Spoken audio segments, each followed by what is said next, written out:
Good morning, friends. I pray that wherever in the world you are right now, that the next 2 minutes are a blessing to you, so you can be the blessing to the people the Lord has put in your life today. So do you ever wish you had taken a minute to spend some time with the Lord before you started your day? Well, today's one of those days. I just dropped my kids off at school and I'm back, and I just didn't have a time to do this earlier. And I just launched one of my kids on a field trip that's going to take 2 days. They're going to go sleep over on this field trip, and this is her first field trip, and she's very nervous. She's nervous about everything she's packing, if it's the right amount, if it's too much. Is she wearing what the other kids are wearing? You know, how is sleeping going to go? Is her aero bed too big or not big enough?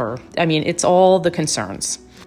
And when I got home from this kind of stressful drop-off this morning, I didn't have time to spend in the Word, and I opened up my devotional, which is April 29th, so that's how far behind I am on that. And it's this verse, "For the Lord takes delight in his people." And I want to read this to you guys because I did not have a chance to read it to my daughter this morning, but it was so encouraging, and I think it would have been encouraging to her, so I'm going to encourage you today as I was encouraged. How comprehensive is the love of Jesus. There is no part of his people's interests that he does not consider, and there is nothing that concerns their welfare that is not important to him. Believer, not only does he think of you as an immortal soul, right, going to heaven, but he thinks of you as a mortal being as well. He cares about your life here on earth. Do not deny or doubt it, for the very hairs of your head are all numbered, it says in Matthew. Or this, the Lord directs the steps of the godly. He delights in every detail of their lives, he says in Psalm 37. It would be a sad thing for us if this covering of love didn't cover all of our concerns.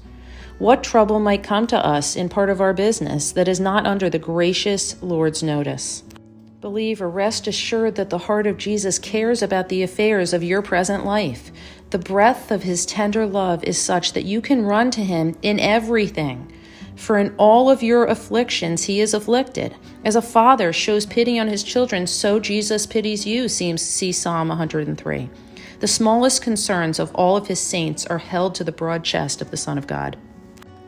Oh, what a heart he has, one that doesn't only know his people's name, but understands the diverse, innumerable concerns of these people. Do you think, Christian, that you can measure the love of Christ? Think of what his love has brought to you: justification, adoption, sanctification, eternal life. The riches of his goodness are unsearchable, and you will never be able to even conceive of them. Oh, the breadth of the love of Christ. Now, should such a love have only half of our hearts? Should it have a cold love in return? Should Jesus' marvelous loving kindness and tender care meet with a faint response and a slow acknowledgement? My soul, tune your harp for a glad song of thanksgiving. Go to your rest with rejoicing, for you are no desolate wanderer. You are a beloved child, watched over, cared for, supplied, and defended by your Lord. And shoot, I wish I would read that every day. I am a beloved child, watched over, cared for, supplied, and defended by my Lord.